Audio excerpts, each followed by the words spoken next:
Hello guys, kakatapos ko lang mag haul. Kaya tingnan nyo yan. Nandito na yung ating mga pinamili. Nag-haul ako kanina para sa isa kong channel. So pinakita ko lang kung ano yung mga binili ko guys. Yan. Yung Christmas gift ko kay Alexander kasi nga mahilig siya mag-role play sa mga bata sa labas. So yan, tsaka may isa pa dito Army. And then, ano lang ito, supposedly price niya $12.99. Tapos ito din. Pero pag bumili ka ng dalawa, kahit any variation, kahit iba pa, kahit pa car, this one and then car, sa B&M meron silang 2 for $20 na mga toys. So ito, ang gusto ko dito is yung may sound. Kasi nasira kasi ni Alexander yung toy gun niya. Kasi naglalaro sila dito sa labas, ganon. Nag-ano sila, yung may magnanakaw, may pulis, ganyan. Nagro-role playing sila. Ito naman Army. Yan. So, at least meron na si Alexander. May police hat na siya, pero okay na din to. Merong additional. Maybe sa friend niya na walang hat, diba? Ito yung nilagyan ko kasi nga, nagpark ako doon sa... Hello guys, nandito na ako. Nagpark ako sa malayo siya sa building. Tapos, binilan ko din sa Alexander nito. Yan. Pumunta ako ng Primark. Binili ko to. 2 pound lang to guys. From 4.50. Tapos, this one, ang bili ko nito, 4.50 pound. Pero 6 pound to. So, hindi siya masyadong discounted, pero okay na din. This is for 6 to 7. Dito na lang talaga. Kaya na lang mag-video. Tapos ito, sandal, which is 3 pound lang. 10 pound to sana. Kaso nga lang, because it's sell, kaya 3 pound. Ayan ay. No, 10, hindi, 10 pound to. Diniscount na nila kasi dito sa UK, let's say price ganito, tapos i-discount nila, which is 5 pound, tapos walang bumili pa din, kaya 3 pound. And bumili ako ng another, kasi mas gusto ko na to pang shopping, pang sa yung, sa cart ko. 6 pound ito, pero 3 pound lang siya sell. Mas gusto ko to kasi diba last time yung nag-shopping tayo, marami siyang nalalagay, tapos may packet pa. So, diba, very helpful siya. Yung isa, 3 pound din ang bili ko. Tapos, di ba hindi kami kumakain ng pork? Pero itong pork kumakain kami. Yan. Para lang sa sandwich ni Chan, especially ni Chan. Tapos yung aking coffee, kasi coffee is life. Tapos, bumili na din ako guys. Ito. Pinakita ko na din to sa kanila. Yan. Lahat ng binibili, pinapakita. Kasi for the content, so eto, wala kami ditong mold. Tingnan sa dito, diba? I think, hindi kami magkaka-mold dyan. Kahit malapit siya. You can see, malapit siya sa pero new build kasi to. So, I doubt na magkaka-mold. Pero for security purposes, para lang panatag yung loob ko, bumili na din ako nito. Kasi para ma-check ko.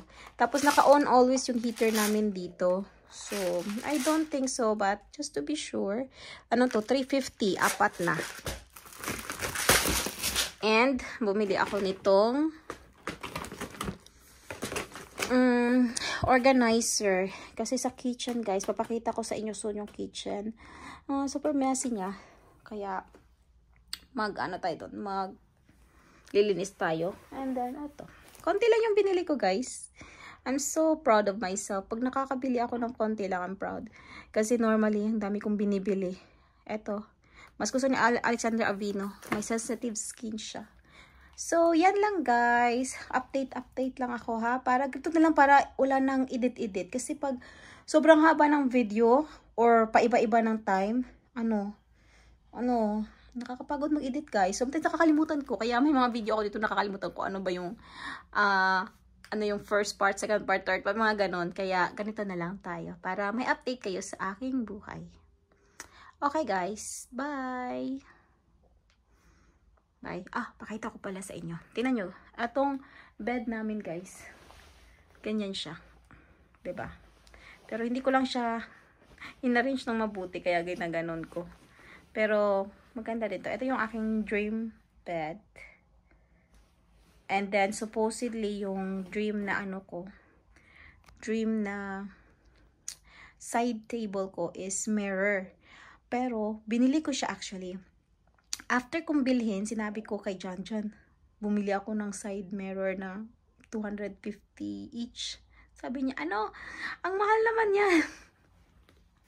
Ang mahal daw. Sabi ko, hindi maganda siya. Super maganda. And then, sabi niya, hindi, bumili ka ng mas maganda pero hindi naman ganyan kamahal. Kasi nga, mirror siya. So, pag just in case lang daw na may nailagay kang water kasi mahilig siya yung water. Ito yung side ni John. So, baka mabasag. Wala na. 'Di ba? And, luckily, nakinig ako sa kanya. Kaya, kinancel ko. Kasi dito, pag nag-order ka online at hindi pa nila na-deliver, pwede mo i-cancel. Pero kahit na-receive mo na ang item, tapos change of mind ka, meron kang 38 days to return it. Pero dadalhin mo na siya sa shop to return it or sa branch nila. Kahit sa ang branch malapit, you can return, which is very good. Ito yung number 1 na thumbs up ako sa UK kasi it's very easy lang to return. So, yun, kinancel ko at hindi pa naman nila na-deliver. Kaya, it's very good. Tapos, bumili ako dito sa The Range. And, eto is, mas mura siya. 60 pound or 70 pound each. Or 80 pound. Yan, mga 90, maximum talaga yung 90, diba? Sobrang half price nung sa 250 each.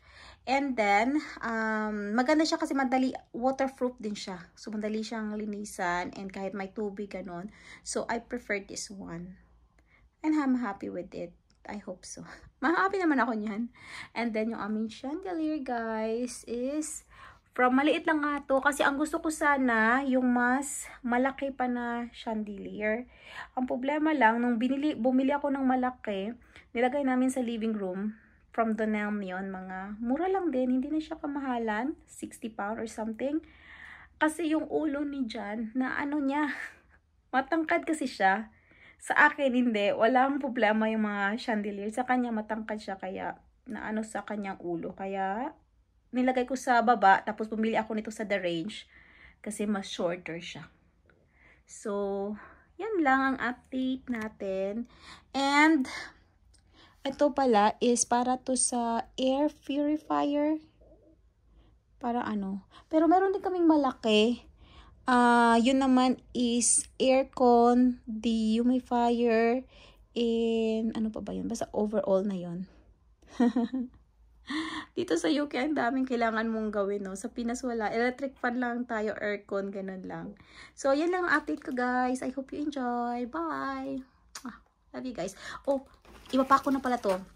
Actually, nag-video ako kasi nga gusto ko sana ipack to together with you. Pero wag na lang kasi kailangan ko na tong itago para hindi na makita ni Alex. Lalagay ko siya under the tree para sa Christmas. Tapos yung suitcase niya din na binili ko sa Primark. So, ipapack ko na din yun. Para hindi niya makita. Tapos yung ibang mga gift ko sa kanya. Kasi na tayo ngayon? 29. So, magiging busy na ako. And last year, ang tagal ko nag-pack. Parang ginaganon ko na lang. Ngayon naman, ipack ko ng maigi. Tapos yung mga friends ko na din. I-ready ko na din kasi nga. Wala, busy talaga ako, guys. Okay? Thank you so much, guys. Yun na Wala na tayo. Dapat stop na ako magdaldal. Bye, guys!